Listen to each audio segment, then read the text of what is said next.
आज हम बात करेंगे Excel file processing. File processing में हमने दो चीजें पढ़ी, टीएक्सी टीएक्सटी नोटपैड की फाइल और CSV comma separator file. File बंद करो, फाइल लिखना पड़ेगा। रिकॉर्डिंग का सिस्टम कहाँ से होगा? इसमें रिकॉर्डिंग कैसे हो जाएगा? तो मैं यहाँ पे पढ़ाऊंगा, यहाँ पढ़ाऊंगा, दोनों ऐसे। अब तो फर्स्ट नहीं हुआ।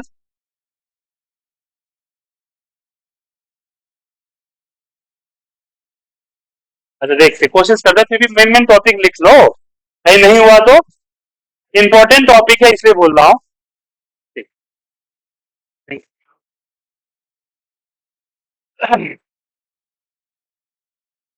तो यहाँ हम एक्सेल फाइल प्रोसेसिंग के लिए दो लाइब्रेरीज को यूज करते हैं। लाइब्रेरीज याद रखना, नोट कर लो। एक्सेल फाइल प्रोसेसिंग के लिए दो लाइब्रेरी यूज होता है। पहला होता है ओपन पाई एक्सेल, ओपन पाई एक्सेल और पांडाज। अब याद रखिएगा, दोनों चाहिए होगा आपको, कि पांडाज से आप नहीं कर पाएंगे। ठीक है, पांडाज एक्सेल डेटा लेने के बाद उसकी प्रोसेसिंग करने के लिए है, लेकिन पांडाज तक डेटा को लाने के लिए हमें ओपन पाई एक्सेल चाहिए। ठीक है ना, क्योंकि पांडाज के अंदर जो पुराने एक्सेल थे डॉट एक्सएस वाले वो रीड करता था, जो नए 10 लाख रो वाले जो आया है उसको रीड नहीं करता है। उसको रीड करने के लिए आपको ओपन पाई एक्सेल की जरूरत पड़ेगी। ठीक है, तो ओपन फाइल एक्सेल क्या है? Workbook dot XS modern Excel file. और पांडास क्या है? High level very easy for data analysis and Excel handling. देखिए, आप जो ऑफिस की कोई प्रोग्राम रन करेंगे तो कोई और डेटा देना दे, आपको एक्सेल का डेटा देना ही पड़ेगा। ये 90% केसेस में जो डेटा होता है वो एक्सेल का ही होता है। ऑफिस के अंदर जब भी जाएंगे तो आपको कोई भी डेटा इंटरनली एक्सटर्नली ट्रांसफर करने के लिए आपको एक्सेल का इस्तेमाल होगा, इसलिए एक्सेल इंपॉर्टेंट है। ठीक है, अब इसमें आता है एक्सेल फाइल प्रोसेस करने का क्या है।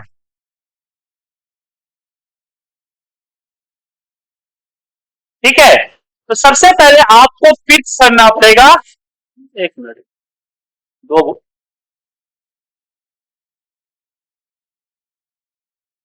सबसे पहले आपको फिट करना पड़ेगा। क्या फिट करना पड़ेगा? पांडास और ओपन पाई एक्सेल। फिट करना जानते हैं ना? फिट का परफॉर्म क्या होता है? क्या होता है? पाइथन इंस्टॉलिंग प्रोग्राम, पैकेज नहीं है, इंस्टॉलिंग प्रोग्राम। ठीक है, एक अलग सॉफ्टवेयर है, this is not a part of Python, इसका एक अलग पैकेज है, सब कुछ अलग है, इसको अपडेट करना पड़ता है और एक कमांड प्रॉम्प्ट के थ्रू चलता है। पाइथन का रोल नहीं है, बट पाइथन के लिए अपडेट करता है। तो आपको यहां पे करना पड़ेगा इंपोर्ट ओपन पाई एक्सेल। ठीक है, और यहां पे आप एक वेरिएबल लेंगे W openpyxl dot load underscore workbook. अरे डब्ल्यू बी जो हुआ उसके वेरिएबल हुआ, कुछ भी लिख सकते हैं। इसमें जो आया openpyxl dot load underscore workbook, same process में लिखना है आपको। और यहाँ पे डेटा डॉट एक्सएलएस, जो डेटा एक्सेल फाइल होगा उसको आप रखेंगे। उसके बाद जो है, अब प्रॉब्लम ये है कि एक्सेल के अंदर में कई सारे शीट्स होते हैं, जानते हैं ना? अब डेटा किस शीट पे है कैसे पता चलेगा? तो ध्यान रखिएगा, आपको शीट भी डिक्लेयर करना पड़ेगा। तो शीट डिक्लेयर करने के लिए क्या है, अब शीट के जगह पे कुछ भी वेरिएबल ले सकते हो। और डब्ल्यू बी, डब्ल्यू बी क्यों लिया? क्योंकि फाइल जो ओपन हुआ डेटा वो कहां गया? डब्ल्यू बी पे गया। तो डब्ल्यू बी और इसको स्लाइस करो, क्योंकि ये जितने भी फाइल सीट नेम होंगे उसको लिस्ट फॉर्म में लेगा, तो आप डब्ल्यू बी को क्या करेंगे? स्लाइस कर लेंगे। तो शीट के ऊपर डेटा का शीट वन आ गया। अब आपको रीड करना है, तो यहाँ पे sheet dot A one dot value. अब ए वन क्या है? किसी ने एक्सेल ओपन किया है? देखा है उससे एक्सेल? एक्सेल सबने देखा है? उसमें ए वन क्या होता है?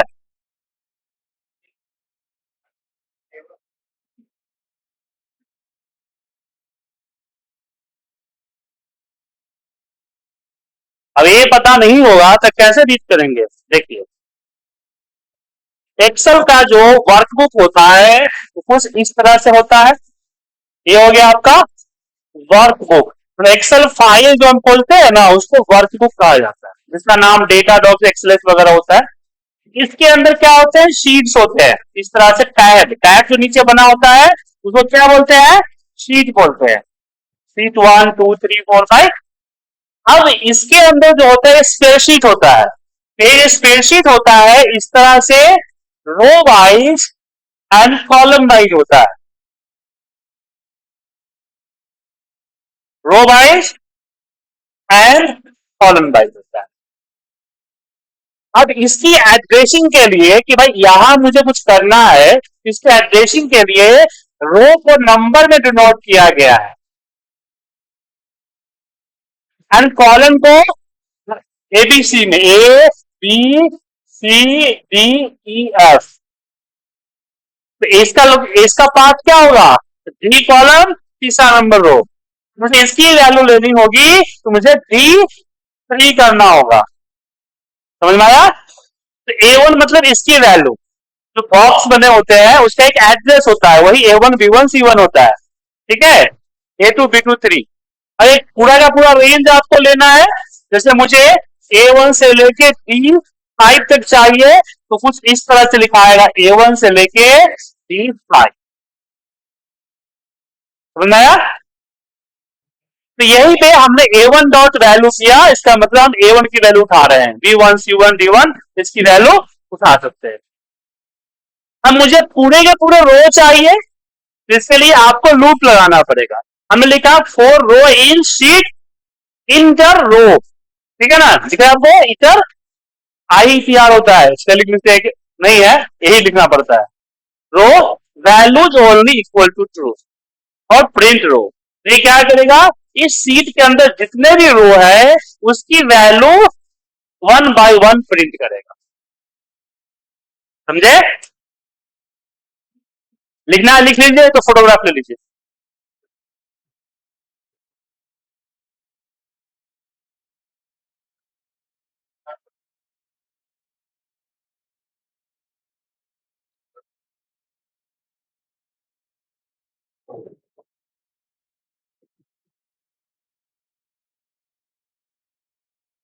हो गया?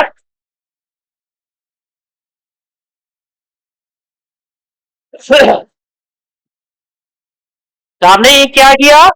हमने रीड किया, एक्सेल फाइल को क्या किया? रीड किया। अब डेटा रीड करने के बाद उसको क्या करेंगे? प्रोसेस करेंगे। प्रोसेस करने के बाद मुझे डेटा डिस्प्ले भी तो करना है, मतलब कि राइट भी तो करना है। तो राइट करने के लिए आपको फिर एक्सेल राइटर चाहिए। एक्सेल राइटर के लिए क्या लिखेंगे? यहां पे लिखेंगे यहां पे आप एक वेरिएबल लेंगे, ओपन एक्सेल वर्कबुक। ठीक है, openpyxl workbook sheet, यहाँ पे wb डॉट एक्टिव। इसका मतलब समझे? जो हमारा वर्कबुक है, क्रिएट ए न्यू वर्कबुक। हमने एक फाइल क्रिएट किया, और जब भी एक्सेल फाइल क्रिएट होता है तो उसका एक सीट ऑलरेडी एक्टिव होता है, सामने होता है। जैसे 3 सीट है ना, तो 3 सीट एक बार दिखेगा नहीं, एक बार एक ही सीट दिखेगा।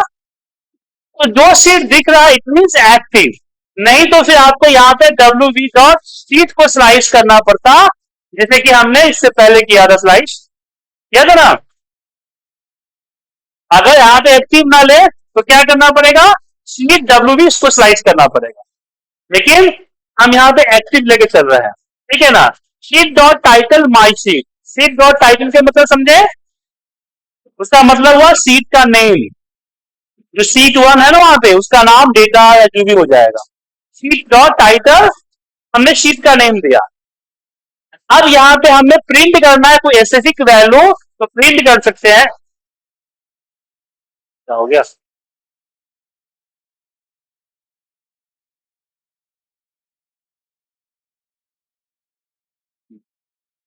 ये हमने, तो अगर मुझे राइट करना है यहाँ पे, तो A1 पे लिखना है नेम। तो ये क्या करेगा? इस सीट के A1 पे नेम लिख देगा। B1 पे एज, ये आपका B1 पे एज लिख देगा। C1 पे और A2 पे नेम लिख दिया देव और एज कर दिया 15। ठीक है, ये इस तरह का डेटा, जो भी डेटा डालना है इस तरह से डालना है आपको। अब ले सर एक एक करके डालना पड़ेगा, तो लिस्ट ट्यूपल का यूज कर सकते हैं, डायनेमिक एरे का यूज कर सकते हैं, उससे डेटा टाइप हो जाएगा। उसके बाद आपको क्या करना है, wv.save, सेव आउटपुट, ये क्या करेगा आपका फाइल को सेव कर देगा आउटपुट के नाम से।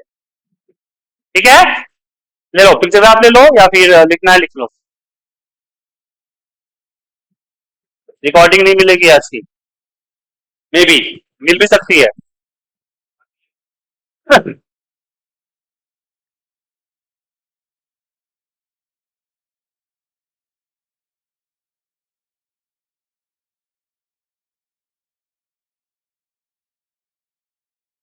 ये सबको टेस्ट करना, ठीक है ना,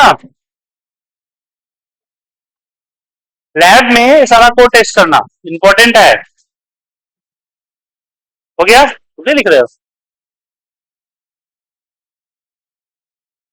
ओके हो गया। तीसरा आता है एक्सेल को रीड करना पांडाज के थ्रू। ठीक है, तो यहां पे लिखेंगे इंपोर्ट पांडाज, अधिक यहां पे इंपोर्ट करना पड़ेगा पांडाज को, ठीक है ना। तो हमने यहां पे लिखा import pandas as a PD, मतलब कि हमने पांडाज की पूरी लाइब्रेरी को हमने पीडी पे लोड कर दिया। अब मुझे जहां जहां पांडा यूज करना पड़ेगा वहां हम पीडी यूज करेंगे। तो यहां पे हमने लिया टीएफ। टीएफ जनरली से लेते हैं कि पांडाज डेटा फ्रेम में, इस तरह के डेटा फ्रेम में डेटा रखता है रो एंड कॉलम में, इसलिए यहां पे क्या है टीएफ है। टीएफ की जगह पे कुछ भी दे सकते हो आप। अब डीएफ के बाद जाया पीडी डॉट रीड एक्सल। अब रीड एक्सल सेम फॉर्मेट में होगा, नो कैप्स में, स्मॉल कैप का चक्कर नहीं है, सब स्मॉल में ही होगा। याद रखना कुछ कुछ ऐसे कोड हैं जो जिसमें पहला लेटर बड़ा होता है, बाकी सब में स्मॉल लेटर में ही इसमें होता है। कुछ कुछ कोड है वो आपको सजेशन में दिख जाएगा। इसने एक्सेल डेटा को रीड किया और हमने किया प्रिंट डीएफ, तो पूरी की पूरी एक्सेल डेटा को प्रिंट कर देगा। अब देखिए पांडाज के अंदर में एक्सेल को रीड करना कितना आसान है, देखिए 3 लाइन के कोड में पूरा का पूरा एक्सेल फाइल को रीड कर लिया और प्रिंट कर दिया। ठीक है, हो गया, ले लिया, लिख लिया आपने, इसको बोलना पड़ेगा।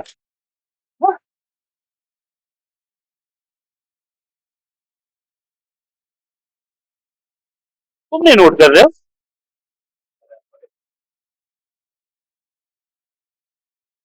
जॉब करना ना तो करना है कि मेरे जगह वही चला जाएगा, सैलरी कंट्रीब्यूट कर लेंगे ना। हाँ, जॉब पे तुम जाना सैलरी वजह से।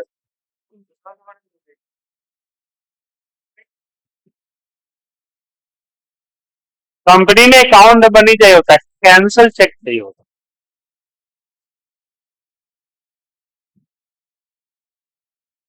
प्रूफ के लिए कि आपने अकाउंट नंबर सही दिया है, बल्कि आपने बोल दिया कि मैंने अकाउंट में कुछ और दिया था, आपने कुछ और लिख लिया, तो चेक की स्कैनिंग करते हैं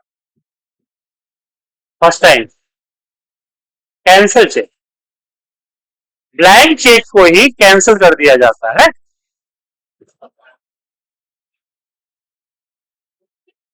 पहले जब लोन वोन लेते थे तो वहां भी कैंसिल चेक चलता था। चलिए अब आता है राइटिंग। हमने रीड किया तो पांडाल से राइट करेंगे, तो राइट करने के लिए सबसे पहले आपको डेटा बनाना पड़ेगा, इस तरह से दिख रहा है आपको। अब ये डेटा इस तरह से आपने बनाया, किसने बनाया, इसने इसने टू कॉलम में बनाया है एरे फॉर्मेट में। इसने क्या किया, यहां देखिए सबसे पहले इसने नेम दिया, नेम का एक हेडिंग दिया, इसने डायरेक्टली यूज किया है, डायरेक्टली डायरेक्टली डायरेक्टली में बोला कि नेम हमारा 3 है, इस तरह से नेम जैसे इसने ऐसे उठा लिया, देव हो गया, पूजा हो गया और मोनू हो गया। ठीक है, तो तीनों नाम को इसने क्या किया, यहाँ पे इकट्ठा ले डायरेक्टरी के अंदर में। अब लूप लगा के भी आप उठा सकते हैं बहुत सारी चीजें। वही इस तरह से इसके एज को उठा लिया और सिटी को उठा लिया, डायरेक्टरीज में ले लिया। तो यहां आपने डेटा बना लिया है कि आपको कौन सा डेटा टाइप करना है। ठीक है, नेम हो गया, एज हो गया 20, 22 और ये सिटी हो गया, सिटी पटना, दिल्ली एंड मुंबई। तो ये जो डेटा दिख रहा है इसी फॉर्मेट में, नेम लिया, आपका एज लिया और सिटी लिया और इसको इसमें कैटेगरीज में डाल दिया, नेम एज सिटी। अब यहां पे लिखा DF equal to data frame और डेटा। प्रॉब्लम है कि ए किसमें है, ये डायरेक्टरीज में है, रो एंड कॉलम में नहीं है अभी ये। लेकिन जब वो डेटा फ्रेम क्या करेगा, ये डेटा फ्रेम इसको इस तरह के रो एंड कॉलम में कन्वर्ट कर देगा। ठीक है, डेटा फ्रेम क्या करता है कि आपका जो लिस्ट है, आपका जो ट्यूपल है, डायरेक्टरीज है, उसको क्या करता है, एक डेटा फ्रेम में कन्वर्ट कर देता है। इसको डेटा फ्रेम में कन्वर्ट कर दिया।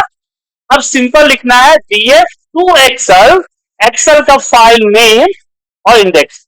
अब यहां पे बोलेंगे सर पांडास, तो जैसे वो डेटा फ्रेम में आया तो डेटा फ्रेम के पास ये एक्सेस है इसको आउटपुट करने का। तो डेटा फ्रेम टू एक्सेल अब आउटपुट कर दिया तो ये एक्सेल फाइल बना के डाल देगा। यहां पे सीट क्रिएट करने का कोई झंझट नहीं है और नहीं आपका एक्सेल फाइल वगैरह का कुछ झंझट है ओपन करने का। सिंपल सा डीएफ टू एक्सेल आउटपुट इसने डाल दी। समझ गए, नोट करना है,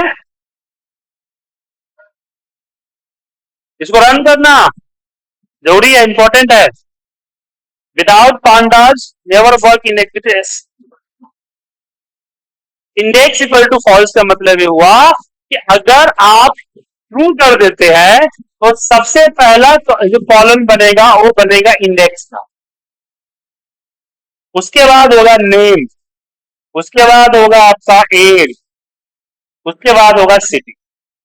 तो आपका डेटा 3 कॉलम में है लेकिन वो 4 कॉलम डालेगा, जिससे एक कॉलम में वो सीरियल नंबर डाल देगा यहाँ 0, 1, 2, 3 और डेटा डाल देगा। तो आपने फॉल्स कर दिया तो फॉल्स करते हैं इस पार्ट को रीड राइट नहीं करेगा।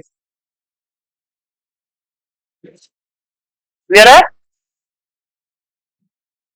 तो डेटा फ्रेम जब हम लेते हैं वहां भी इंडेक्स ट्रू फॉल्स करते हैं। अगर फॉल्स किया तो इंडेक्स नहीं लेगा, ट्रू किया तो इंडेक्स लेगा। ठीक है ना, इंडेक्स और हेडिंग को होता है। हेडिंग कौन सा हुआ, हेडिंग ऊपर वाला ये हेडिंग का लाया क्या, कहा डीएफ, ये आउटपुट फाइल का नाम है। डीएफ डेटा फ्रेम है, वेरिएबल्स है।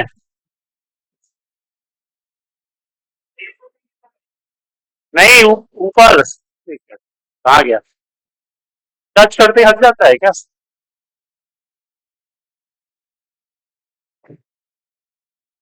हमने पहले डेटा लिया, ये डेटा क्या डायरेक्टरीज में है ना, ये डेटा डायरेक्टरीज है ना, ये कोई डेटा नहीं ना, डेटा फ्रेम नहीं है, डायरेक्टरीज है। इसको हमने डेटा फ्रेम में कन्वर्ट किया रो एंड कॉलम में। ठीक है ना, और उस डेटा फ्रेम को हमने एक्सेल में आउट किया।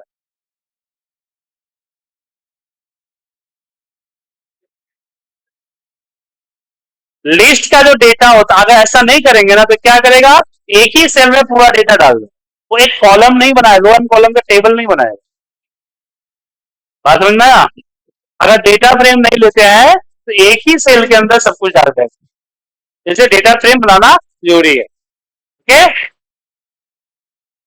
समझ में नहीं आ रहा है क्या, नहीं नहीं ध्यान तो कलाकारी पे है। चलिए, राइटिंग हो गया। अब यहां पे आता है कि जो हमारे पास इसमें पांडास का एक्सेल राइटर नाम का फॉर्मूला फंक्शन है, एक्सेल राइटर। अब एक्सेल राइटर क्या, अभी आपने जो DF2 एक्सेल किया वो सिर्फ न्यू वर्कबुक ही क्रिएट करेगा। कई बार हमें क्या होता है कि जो पुराने से एक्सेल फाइल बने हुए हैं उसको चेंज करना, तो उसके लिए हम एक्सेल राइटर का यूज करते हैं। तो यहां पे सेम लेंगे, इंपोर्ट पांडास, इससे भी चेंज होता है।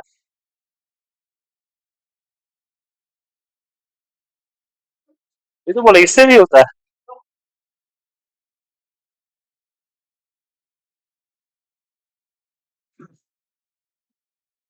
तो यहाँ पे इंपोर्ट, यहाँ पे न्यू डेटा, यहाँ पे हमने न्यू डेटा लिया सेम उसी फॉर्मेट में, पर यहाँ एक लाइन में लिखा हुआ है, सेम फॉर्मेट है ना, बट एक लाइन में लिखा हुआ है, कंफ्यूज मत होइएगा, नेम सिटी एंड कोलकाता। अब इसको इसने new data, DF underscore new data, इसके लिए क्या किया, डेटा फ्रेम में कन्वर्ट किया। किसमें कन्वर्ट किया, डेटा फ्रेम में, डेटा फ्रेम में कन्वर्ट हुआ। डेटा फ्रेम में कन्वर्ट होने के बाद हम करेंगे अपेंड। अपेंड जानते हैं किसको कहते हैं,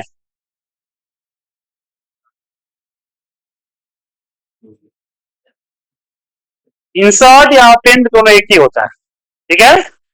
और अपडेट क्या होता है, पुराने रिकॉर्ड को रिप्लेस करना नए रिकॉर्ड। जैसे कि कंप्यूटर में तुम्हारा नाम तो चढ़ा हुआ है बट तुम्हारा सरनेम नहीं चढ़ा हुआ है, तुमने क्या किया, अपने नाम को अपने नाम विथ सरनेम से रिप्लेस किया, दैट इज अपडेट। अब डेटाबेस ने क्या, तुम्हारा नाम तो चढ़ा है बट जिससे सैलरी तुमको लेनी उसका नहीं चढ़ा हुआ है, तो इसका भी नाम चढ़ाना चाहते हो तो नीचे जाके नीचे होगा, हो गया अपेंड या इंसर्ट। और डिलीट तो जानते ही डिलीट है। तो यहाँ पे होगा, यहाँ विथ लगेगा जो कैसे मेटर है, तो with Excel writer file name output. ये आउटपुट आपके एक्सेल में बना, आपके सिस्टम में बना होना चाहिए।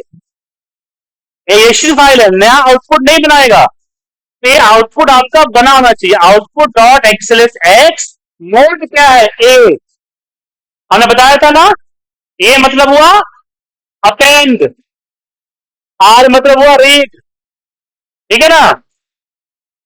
यहां पे अगर आर देंगे तो रीड होगा, ए दिया तो अपेंड होगा।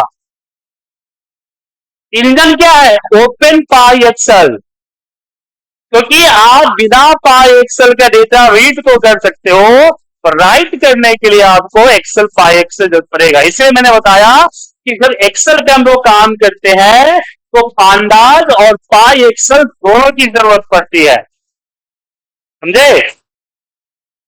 तो यहाँ पे उसका इंजन कौन सा है, पाई, ओपन पाई एक्सेल।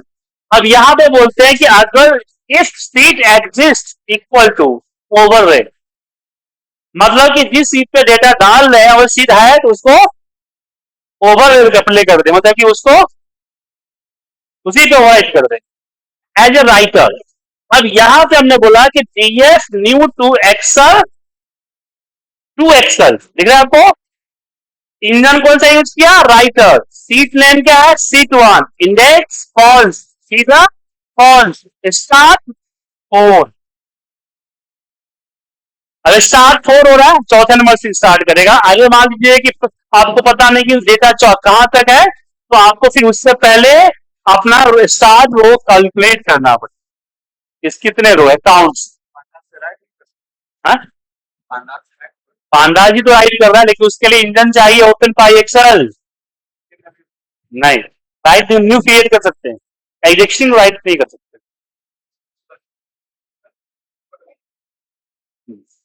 एग्जिस्टिंग को राइट नहीं कर सकते, तभी तो इंजन। हाँ, नया तो टू एक्सेल कर दीजिए ना, सिंपल सा, इससे पहले किया ना हमने, उसमें ओपन पाई एक्सेल की जरूरत ही नहीं है।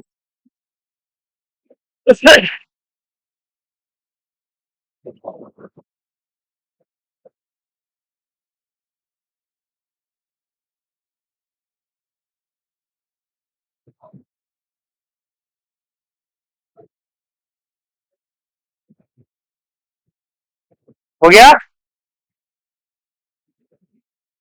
यार ये समझ लीजिए, ओपन पाई एक्सेल क्या है? Low level Excel handling, cells, style, chart वगैरह।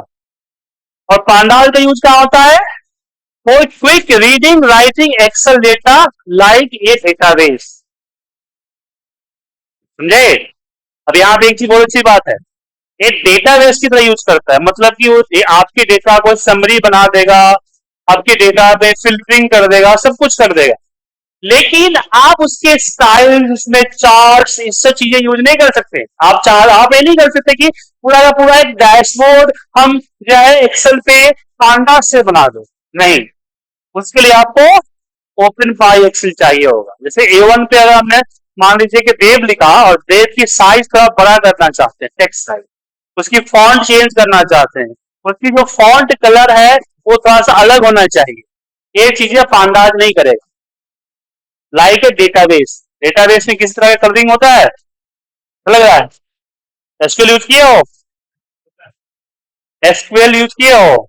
एसक्यूएल क्वेरी में तुमसे कर दिया हो कि हाँ फलाना डेटा है जो उसको रेड हो जाए।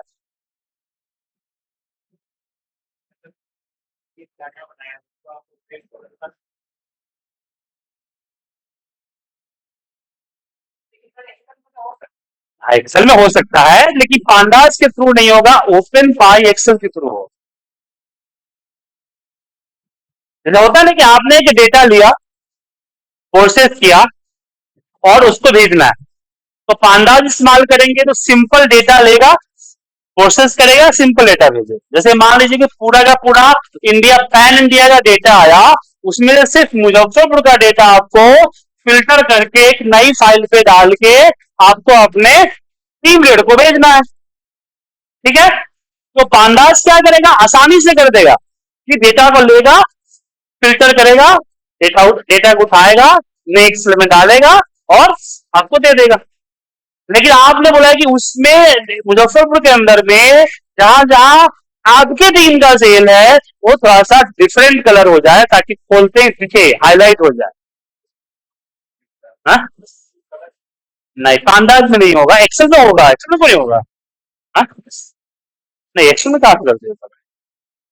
तो वही बोल रहा हूं कि यहाँ पे सिंपल लिखा है लाइक ए डेटाबेस, तो डेटाबेस की जो लिमिटेशन है वो यहाँ भी आ जाएगी। ओपन बाय एक्सेल में क्या बता रहा है कि लो लेवल एक्सेल हैंडलिंग है, सेल, स्टाइल एंड चार्ट। अब बोला जाता है कि फिर क्यों हम ओपन बाय एक्सेल यूज करें? तो आपकी जो लार्ज डेटाबेस होगा, समराइजेशन होगा, वो सब चीजें नहीं ना होगा, लो लेवल है ना। तो आपको समझ में आ गया ओपन बाय एक्सेल और पांडास का क्या रोल होता है? क्लियर है?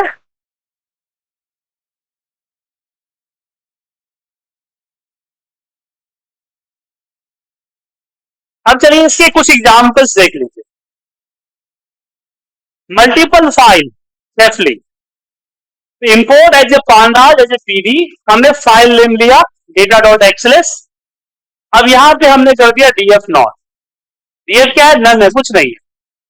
अब प्रॉब्लम ये है कि मुझे नहीं पता कि जो फाइल, जैसे आपने एक ब्राउज का बटन बनाया, अब इनपुट जो है एक्सेल फाइल सिर्फ एक्सेल डॉट एक्सएलएस में ना होता है, एक्सेल फाइल में कई सारे सिस्टम होते हैं, जैसे कि आपका सीएसवी भी होता है, जेसन भी होता है, एक्सेल भी होता है, ऐसे और भी हो सकते हैं, एसक्यूएल वगैरह सब कुछ हो सकता है, ठीक है ना? तो यहां पे आप ट्राई का यूज करेंगे। आप ट्राई समझिए क्या होता है।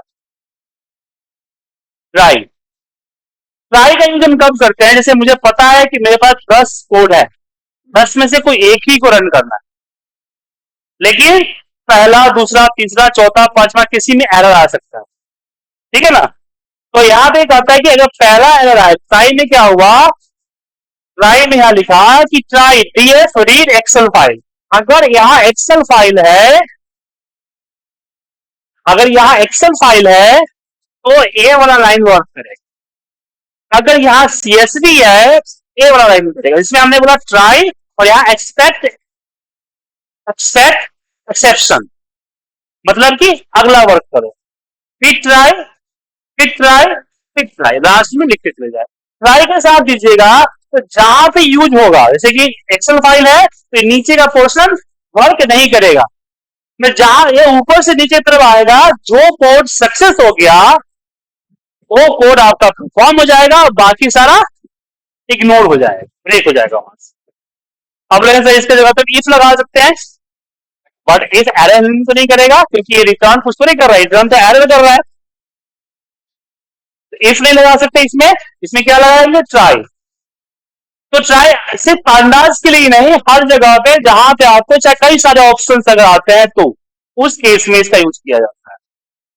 ठीक है,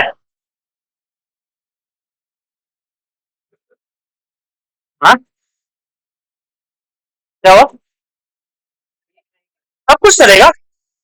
अब यहाँ पे डीएफ पे अगर फाइल आ गया, डेटा फ्रेम पे आ गया, उसके बाद आपका वही कोड रन करेगा जो बाकी कोड कर रहा है, रन तो वही है कोड। डीएफ पे आ गया, डीएफ को डेटा फ्रेम में कन्वर्ट कीजिए, बाकी जो करना है कीजिए।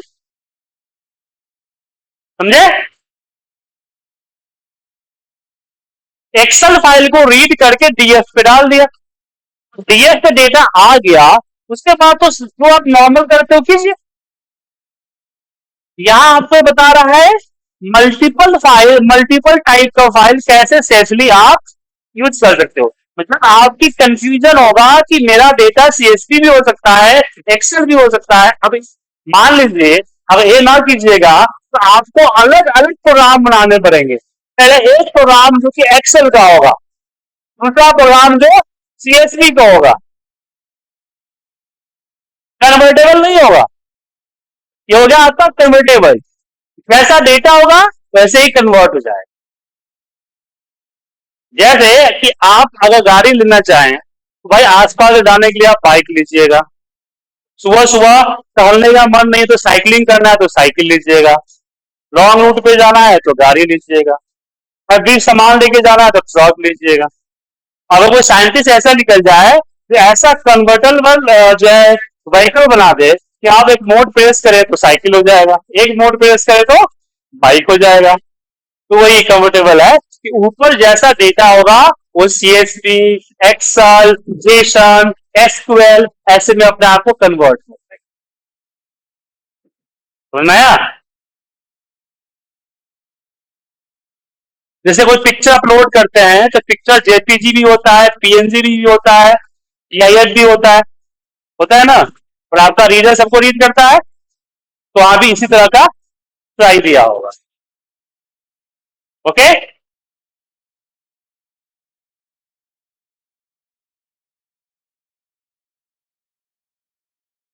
अब जो है यहां से आपका पांडा शुरू होता है। हमने नमपाई पढ़ लिया, ओपन एक्सेल पढ़ लिया, अब आता है पांडाज। तो अभी जो पांडाज ने बताया, अभी तक जो बताया, वो हमने आपको पांडाज की सिर्फ एक इंट्रो दिया है कि हम कैसे डेटा को रीड करेंगे, कैसे डेटा को राइट करेंगे। ठीक है, लेकिन पांडाज के बारे में आपको एग्जाम में लिखना भी पड़ेगा, तो जानना जरूरी है। क्या सिर्फ कोड लिखो ही लिख लीजिएगा, थोड़ा सा थ्योरी भी लिखना पड़ेगा। तो Pandas in Python is a powerful data analysis and manipulation library. It is widely used to handling the structured data like Excel, CSV, SQL, JSON, etc. तो ये Pandas जो है एक पावरफुल टूल्स है डेटा को एनालाइज और manipulation करने के लिए। ठीक है ना, कौन सा डेटा, तो स्ट्रक्चर डेटा। अब स्ट्रक्चर डेटा क्यों बोला मैंने कि डेटा एक डेटा फॉर्मेट में होना चाहिए, रो एंड कॉलम में, डेट के अंदर डेट होना चाहिए, टाइम के अंदर टाइम होना चाहिए, पूरा एक स्ट्रक्चर जैसे स्क्वेल में होता है वैसे स्ट्रक्चर डेटा होना चाहिए। ठीक है ना, पांडाज क्या है, ओपन सोर्स पाइथन लाइब्रेरी है, याद रखिएगा, इसको बाय करने की जरूरत नहीं होती है, ये ओपन सोर्स है। ओपन सोर्स का मतलब हुआ कि फ्री है, हर कोई यूज कर सकता है। ठीक है, ये आता है आपका बिल्ट ऑन टॉप ऑफ नमपाई, नमपाई के साथ ही अच्छा से काम करता है। ये आपको easy to use data structure like series data frame में आपको 1D 2D टेबुलर डेटा पे काम करता है। इंस्टॉल करने के लिए आपको लिखना है पिप इंस्टॉल पांडाज। ठीक है, लेकिन मैंने पहले बताया कि वो जब भी पांडाज कीजिएगा ओपन पाई एक्सेल भी कर लीजिएगा। ठीक है, समझ गया? और इसके की फीचर समझते हैं। Reading writing data from the CSV, Excel, SQL, JSON. मतलब एक्सेल और एसक्यूएल जेसन सब में वो डेटा को रीड भी कर सकता है, राइट भी कर सकता है। रीड भी कर सकता है, राइट भी कर सकता है। तो मिसिंग डेटा है उसको हैंडल कर सकता है। पावर डेटा की पावरफुल डेटा फिल्टरिंग और सिलेक्शन। ग्रुप बाय, जैसे पिवट टेबल समझते हैं क्या होता है? पिवट टेबल समझते हैं? नहीं समझते? और वीक है आप टेक्नोलॉजी में, कैसे कीजिएगा आप इसका काम? क्या नहीं पढ़े हैं? पढ़ना चाहिए था ये आपको पहले सेमेस्टर में, जो आपको बेसिक एक्सेल बेसिक ऑफिस कराया गया था, बेसिक कंप्यूटर, उसमें पढ़ना चाहिए था, पर आपने नहीं पढ़ा। पिवट टेबल क्या होता है? पिवट टेबल के बगैर तो काम ही नहीं कर सकते आप। जैसे मैंने आपको बोला कि आपने पूरा सेल्स डेटा निकाला किसका? पैन इंडिया का। उसमें से आपको मुजफ्फरपुर का डेटा लेना है। अगर आपको जस्ट डेटा भेजना है वेरी गुड। अब मान लीजिए आप एक स्टोर के मालिक हैं, एक सुपर स्टोर रिलायंस स्टोर आप ही को मिल गया दहेज में, ठीक है ना? आज से आप रिलायंस स्टोर के मालिक हो गए। शाम में आप जाएंगे, मैनेजर को बोलेंगे बताओ आज का क्या हिसाब किताब है। मैनेजर क्या करेगा? पूरा लिस्ट आएगा, बोले कि मिश्रा जी आए थे 5 केजी चीनी ले गए, वर्मा जी आए थे इन्होंने 4 लक्स साबुन ले गए, मिसराइन आई थी 2 केजी सर्फ ले गया। क्या कविता जी आए थे, वो जो है चीनी 4 केजी ले गए, 2000 लोगों ने सेल किया, 2000 देखिएगा नहीं। आप पूछिएगा सबसे पहले ये बताओ किस कैटेगरी में कितना टोटल बाय हुआ, टोटल कितना टोटल सेल हुआ, प्रॉफिट मार्जिन क्या है, आज का इनकम क्या है, ये बताओ। वो बोलेगा कि कैश में 10 करोड़ का सेल हुआ, यूपीआई और कार्ड पेमेंट के जरिए जो है 12 करोड़ का सेल हुआ, हमने 3 करोड़ का माल मंगवाया। क्या ये कैटेगरी जो है क्लोथिंग में और होम अप्लायंस में एक टॉप में सेल हो रहा है? इस तरह से रिपोर्ट कैसे निकालेंगे? उसके लिए हम पिवट यूज करते हैं, चाहे वो पाइथन हो, चाहे आपका एसक्यूएल हो, चाहे आपका एक्सेल। एक्सेल में ग्रुप बाई पढ़े थे? क्या करता है ग्रुप बाई? एक ही करता है, ग्रुप का डेवलपमेंट करता है नहीं, ग्रुप समराइज करता है। जैसे तुम्हारा नाम 20 बार आ रहा है, तो 20 बार का जो फीस है वो 20 ना एक नाम डालेगा और 20 का फीस सम करके डाल दो।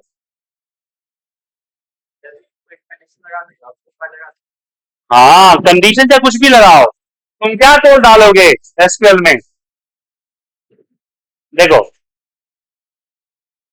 अधूरा ज्ञान खतरनाक होता है, सुने हो ना? अधकल गगरी छलकत जाए, कहावत सुने हो कि नहीं? तुम लिखोगे सेलेक्ट नेम और क्या दोगे? सम ऑफ क्वांटिटी या फीस का लो, फीस, ठीक है? फ्रॉम डेटा, डेटा टेबल, ठीक है? और यहां पे अपना कंडीशन जो बोल रहे हो तुम वेयर, और यहां लिखोगे ग्रुप बाय नेम। पे क्या देगा? यहां देगा तुमको नेम और यहां देगा टोटल फीस। अगर एक मान लीजिए कि एक देव है, इसने डेटाबेस में 4 फीस रखा है 100-100 रुपए का, यहां वो 400 आएगा। तो ग्रुप बाय ये करता है और पिवट भी यही करता है, बट पिवट मैट्रिक्स फॉर्मेट में करता है, रो एंड कॉलम में। ग्रुप बाय टेबल फॉर्मेट में करता है। तुम बोलते डेटा शो करता है, तो डेटा तो फिल्टरिंग होगा, तो वेयर कंडीशन होगा, ग्रुप बाय क्या हो गया? अगर ग्रुप बाय अगर डेटा शो करता है तो फिर वेयर क्या करता है? कंडीशन। अगर मान लो कि यहाँ पे हम सम हटा देते हैं, सम हटा दिए, फीस दे दिए, ग्रुप बाय हटा दिए, कर दिया ना, यहां पे कर दिया मैं नेम इक्वल टू डेट। ये क्या करेगा, फिर ग्रुप बाई क्या करेगा, दोनों एक ही काम करेगा। बताओ, एसक्यूएल में नहीं कर सकते ना? 20 साल हो चुके हैं इसके प्लान में। ये तो मेरा कंसेप्ट तो नहीं, शायद बहुत बड़ा से ये और इस वीडियो को बनाने के लिए